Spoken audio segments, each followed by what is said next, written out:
Hello everyone and welcome to QuickCAD. Today we will learn how to create a 90-degree elbow in SolidWorks. To create an elbow, we need two sketches, one for the path and one for the profile. First, we will sketch the path. Select the front plane and select sketch. Now click on center point arc. Draw center point arc from here to here. Escape key to out. Select smart dimension. Give some dimension, let's say 40 mm.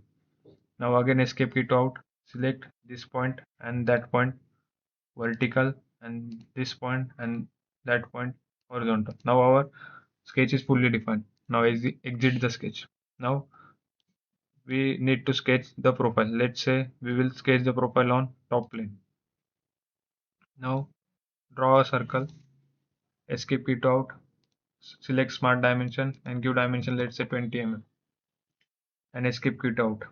Rotate the sketch using cursor and select this point and that coincident. Now our sketch is fully defined. Exit the sketch. Now go to swept boss base command. Here the first option is profile. Select this is our profile and then select path. So this is our path. So we created the elbow but it is not hollow. So go to features and select shell. Thickness as 2 mm and faces to remove. Select this face and this face. Okay. As you see, we created the elbow. I will quickly give some appearances. Let's say orange. So thank you for watching the video.